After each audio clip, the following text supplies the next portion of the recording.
출애굽의 위대한 지도자 모세가 죽었습니다. 모세는 죽기 전에 하나님의 허락을 받아 여호수아를 후계자로 세웠어요. 여호수아가 가나안 땅을 정복하고 12지파에게 땅 분배를 끝내고 그리고 죽었어요. 그런데 여호수아는 후계자를 세우지 않았습니다. 여호수아가 죽은 날부터 사울이 이스라엘의 첫 번째 왕으로 세워질 때까지 400년을 사사시대라고 이야기를 합니다. 사사시대의 특징을 사사기 18장 1절은 그때에 이스라엘의 왕이 없었다 이렇게 표현을 합니다. 이스라엘은 하나님을 왕으로 섬기는 민족이었어요. 그런데 하나님을 버리고 바알을 쫓아가고 아스다롯을 쫓아가 엎드려 절을 합니다. 하나님의 시내산에서 언약을 주실 때 너희는 나 외에 다른 신을 너희에게 두면 안 된다라고 경고하셨는데 불순종을 선택했습니다. 하나님과 관계가 끊어졌고 영적인 어두움에 이스라엘 전체가 잠겨 버립니다. 이스라엘이 영적 어두움에 빠졌을 때 하나님께서 한 사람을 선택하셨는데 바로 사무엘입니다. 아버지는 엘가나, 에브라임 지파 사람으로 한나와 결혼을 했는데 자녀가 태어나지를 않아요. 당시 사람들은 자녀를 출산하지 못하면 하나님의 신의 저주를 받았다 이렇게 생각을 했어요. 결혼하고 2년 안에 아이를 출산하지 못하면 두 가지 방법밖에 없어요. 첫째는 이혼 증서를 써서 내보내고, 두 번째는 아내가, 아이를 낳지 못하는 아내가 돈을 주고 여종을 한 사람 사다가 남편과 동침시켜서 거기에서 자녀를 낳아야 합니다. 그러나 엘가나는 이혼하지도 않았고 그리고 사랑으로 한나를 감쌉니다. 그러나 시간이 흘러가자 가문을 잇기 위해, 대를 잇기 위해 분인나라고 하는 여자를 아내로 맞이하게 되었습니다. 한나라고 하는 이 이름은 사랑스럽다, 은혜스럽다 그런 이름이에요. 그런데 현실적으로 한나는 하나님의 사랑을 받지 못한 불행한 여자였습니다. 분인나가 임신을 했어요. 그러자 한나를 비웃고 손가락질합니다. 애도 못 낳는 것이 하나님의 저주받은 년이. 그 수치와 모욕을 당하며 한나는 통곡을 합니다. 남편이 사랑한다고 이야기하지만 전혀 위로를 받지 못했습니다. 도대체 무엇이 문제일까요? 사무엘상 1장 6절은 여호와께서 한나에게 임신하지 못하게 했다. 한나가 신체적으로 문제가 있는 것이 아니라 하나님이 태를 막아버리셨어요. 자녀를 출산하지 못하는 한나의 모습은 믿음의 자녀, 믿음의 후계자를 세우지 못하는 이스라엘의 어두운 모습입니다. 당시 하나님의 언약궤는 에브라임 지파 실로에 있는 성소에 모셔져 있었고 대제사장은 엘리입니다. 한나는 성소로 갔어요. 하나님 앞에 가슴을 치며 통곡하며 괴로운 마음을 털어놓습니다. 간절한 기도를 드리다가 하나님, 아들을 주시면 일평생 하나님을 섬기는 하나님의 일꾼으로 드리겠습니다. 소원을 했어요. 내가 키울 아들, 내 노후를 책임질 아들이 아니라 하나님을 위해서 일할 수 있는 이스라엘 민족을 구원할 그런 일꾼으로 하나님께 드리겠다고 약속을 했어요. 엘리 제사장은 늙었습니다. 영적으로 둔감했어요. 그래서 한나가 통곡하며 울부짖는 모습을 보면서 아니 저 여자가 왜 술이 취해서 성소에 와서 술주정을 하냐고 이렇게 책망을 합니다. 하나님은 한나의 기도를 들으시고 응답하셨습니다. 그래서 사무엘이 태어났어요. 사무엘상 1장 24절 젖을 뗀 후에 사무엘을 데리고 실로 성소로 올라갑니다. 왜요? 하나님께 약속을 했잖아요. 이 아이를 하나님을 위해 일평생 일하는 나실인으로 드리겠다고 약속을 했잖아요. 그래서 엘리 제사장 가문에 입양을 시킵니다. 그래서 사무엘은 어려서부터 성소에서 생활했는데 오늘 1절 말씀은 여호와의 말씀이 희귀하여 이상이 흔히 보이지 않았다. 말씀을 듣지 못했다는 이야기입니다. 첫째, 하나님이 침묵하시면 아무도 하나님의 음성을 들을 수 없습니다. 두 번째, 하나님 말씀하시는데 하나님의 말씀에 순종할 마음의 자세, 마음의 준비, 결단이 없으면 하나님의 음성이 들려지지를 않습니다. 사무엘은 언제 하나님의 음성을 들었을까요? 아이라고 하는 히브리어 나르는 소년이란 뜻입니다. 유대 역사가였던 요세푸스는 12살 전후라고 이야기를 합니다. 왜냐하면 누가복음 2장 42절을 보면 예수님도 12살 되었을 때 유월절을 지키기 위해서 예루살렘 성전을 방문을 했거든요. 사무엘은 어려서부터 율법에 대해서 배웠고 제사법에 대해서 배웠고 성소에서 봉사하는 삶을 살아왔습니다. 그런데 엘리의 가정에는 문제아가 둘이 있어요. 홈리와 비느하스 두 아들이 제사장인데 아주 행실이 불량한 아들들입니다. 사무엘은 얼마든지 형들의 나쁜 영향력을 받을 수 있었음에도 불구하고 하나님의 돌보심과 은혜로 거룩하고 성결한 삶을 살아냈습니다. 2절 말씀은 엘리의 눈이 점점 어두워가서 잘 보지 못했다. 사무엘상 4장 15절은 이때 엘리의 나이가 98세였다고 이야기합니다. 98세. 눈이 침침하고 흐릴 수 있어요. 사물을 정확하게 분별하지 못할 수 있어요. 그러나 정말 문제는 제사장인데 영적 분별력을 상실한 것, 이것이 더 큰 문제였습니다. 성소를 중심으로 대제사장의 숙소가 있고 제사장의 숙소가 있고 사무엘처럼 일평생 하나님 앞에 일정한 기간 동안 나실인으로 섬기는 일꾼들을 위한 숙소가 있고 또 제사장과 레위인을 돕기 위해서 이 수종드는 여인들의 숙소가 쫙 주변에 이렇게 만들어져 있었습니다. 엘리는 대제사장이니까 성소 입구 가까운 곳에서 잠이 들었어요. 사무엘은 뭐하고 있었습니까? 3절, 하나님의 등불은 아직 꺼지지 않았다. 여러분이 볼 때 이곳을 성소라고 이야기하면 성소의 휘장을 열고 들어오면 이쪽에 등잔대가 있어요. 그리고 이쪽에 떡상이 있습니다.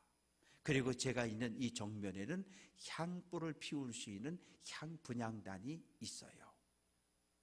성소는 어둡습니다. 어두운데 7 등잔대에 불을 밝히는 순간 성소 전체가 휘황찬란하게 빛나기 시작합니다. 왜요? 분향단도 떡상도 등잔대도 모두 금으로 만들어져 있거든요. 환하게 성소 안을 비춰줍니다. 담당 제사장은 밤새도록 성소에 머물면서 기름이 혹시 떨어지지 않았나, 심지가 다 타서 불이 꺼지지 않나를 세심하게 살펴야 하는데 누가 할 일입니까? 홈리와 비느하스가 해야 할 일인데 어디 가버렸어요. 야 사무엘, 너 우리 대신 성소에 들어가서 등잔불 잘 지켜. 네, 사무엘이 지키고 있습니다. 새벽에 하나님께서 사무엘을 부르십니다. 엘리 제사장도 홈리도 비느하스도 하나님의 부름을 받지 못했는데 사무엘이 하나님의 부름을 받았어요. 사무엘아 불렀는데 사무엘은 설마 하나님이 나를 부른다? 그런 생각을 1도 하지 못했어요. 아, 대제사장님이 뭐 심부름 시킬 게 있어서 부르는가 보다. 그리고 달려갑니다. 대제사장님 부르셨습니까? 제가 여기 와 있습니다. 왜 엘리도 홈리도 비느하스도 하나님의 음성을 듣지 못했을까요? 베드로전서 2장 9절 같이 한번 해봅니다. 너희는 왕같은 제사장이라.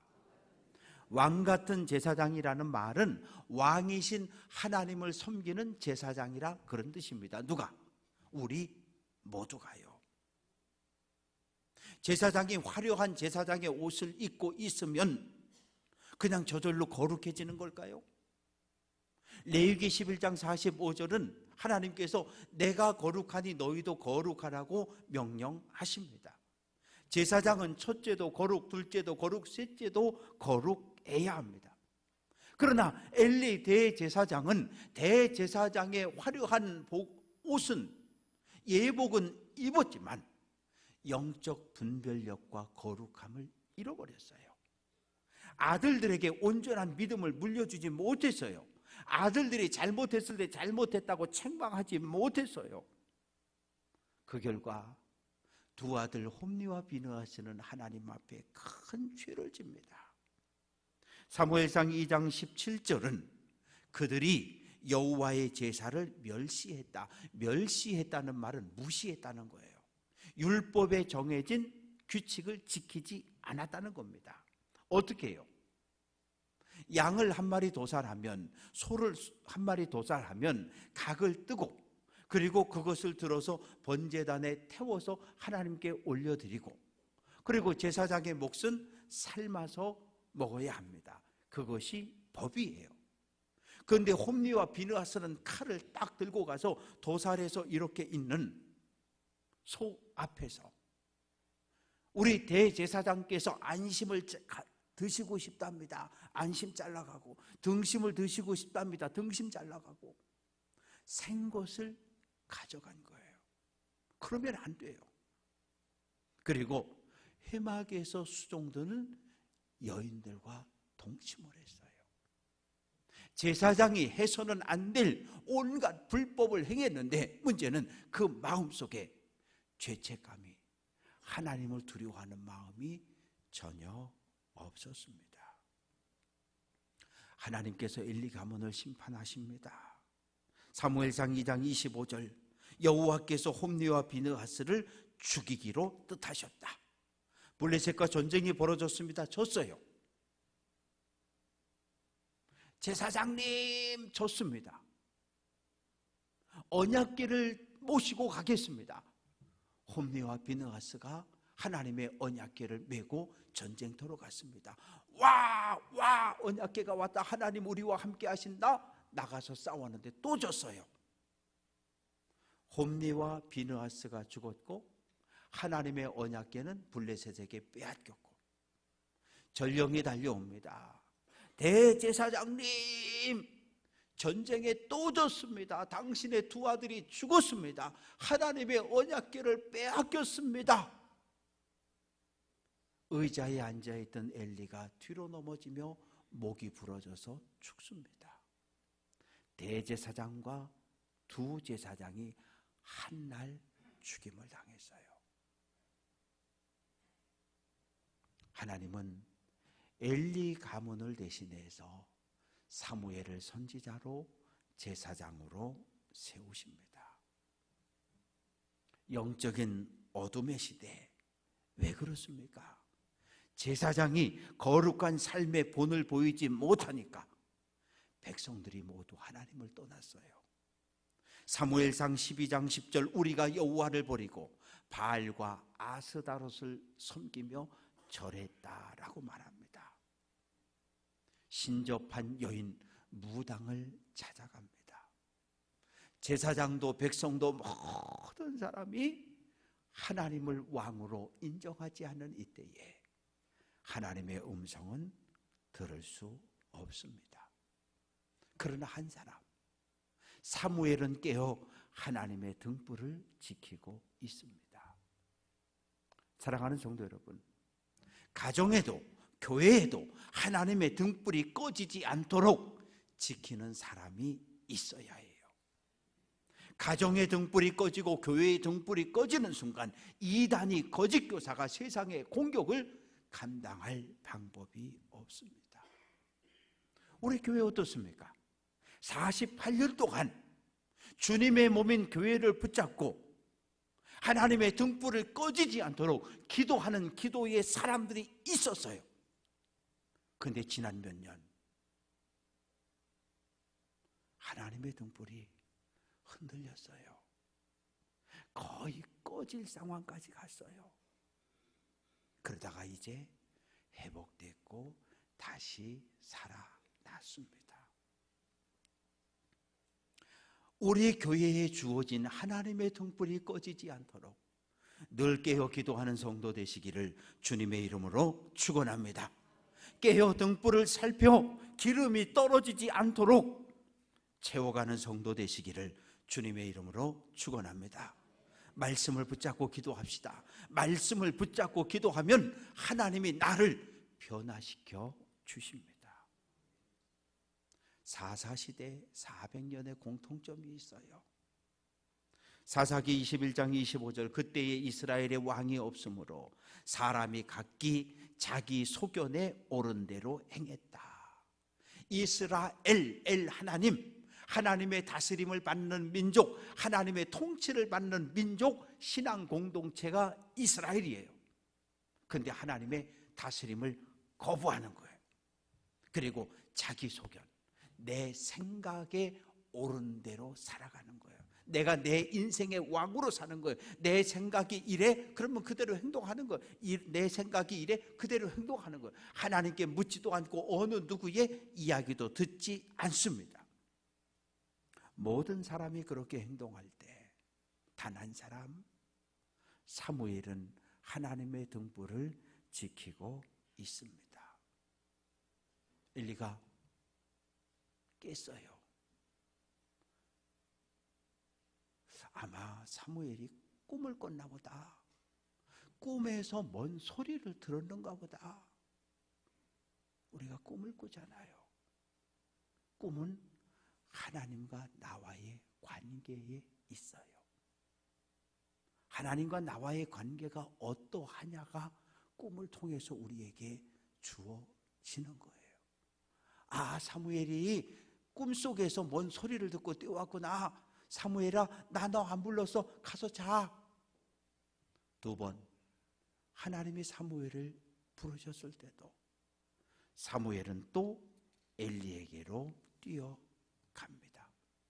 아니 왜? 하나님이 불렀는데 한 번도 아니고 두 번도 아니고 세 번씩이나 부르는데 왜 사무엘은 하나님의 음성을 알아듣지 못할까요?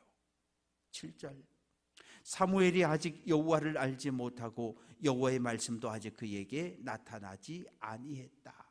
사무엘은 이론적으로 지식적으로 율법을 배웠기 때문에 하나님에 대한 지식과 이론은 많아요. 그런데 히브리어에서 알다라고 하는 야다는 지식적으로 이론적으로 아는 것을 넘어 경험과 체험으로 아는 것을 이야기하는 거예요. 지금까지 사무엘은 이론적으로 하나님을 알고 있습니다. 하나님을 경험해 본 적이 없어요. 세 번째 불렀어요. 또 뛰어갑니다. 제사장님 부르셨습니까? 제가 여기 왔습니다. 아니 나 너 안 불렀어. 그런데 엘리는 제사장이잖아요. 지금은 늙어서 영적 분별력을 잃어버렸지만 젊었을 때 영적 분별력을 가지고 있을 때 하나님의 음성을 들었고 하나님의 살아계심을 경험하고 하나님을 만났던 경험을 가지고 있잖아요. 아, 하나님이 저 아이를 부르시는구나. 사무엘아, 하나님이 너를 부르고 계셔. 가서 자고 있다가 하나님이 사무엘아 부르시면 예 하나님 제가 여기 있습니다. 말씀하옵소서 듣겠습니다. 이렇게 대답을 하라고 알려줍니다. 10절 여호와께서 임하여 서서 전과 같이 사무엘아 사무엘아 부르셨다. 임하여 섰다는 것은 찾아오셨다는 말이에요. 하나님이 한 번, 두 번, 세 번, 네 번째 사무엘을 찾아오셨고 사무엘아 사무엘아 부르셨어요. 말씀하옵소서 주의 종이 듣겠나이다. 듣겠다는 말은 순종하겠다는 이야기예요. 하나님의 말씀을 들었으면 순종해야 합니다. 데살로니가전서 2장 13절 하나님의 말씀을 받을 때에 사람의 말로 받지 아니하고 하나님의 말씀으로 받음이니 진실로 그러하도다. 이 말씀이 또한 너희 믿는 자 가운데서 역사한다고 말합니다. 저는 여러분에게 하나님의 진리의 말씀을 선포하는 목회자로 이 강단에 서 있습니다. 저는 오직 진리의 말씀, 생명의 말씀, 하나님의 말씀만 선포하면 되는 거예요. 그게 제 일이에요. 사랑하는 성도 여러분, 어떤 마음으로 설교를 듣고 있으신지요? 제가 전하는 설교 속에 하나님의 뜻을 발견하시기를 주님의 이름으로 축원합니다. 설교 속에 담겨있는 하나님의 말씀, 하나님의 말씀을 하나님의 음성으로 들을 수 있기를 주님의 이름으로 축원합니다.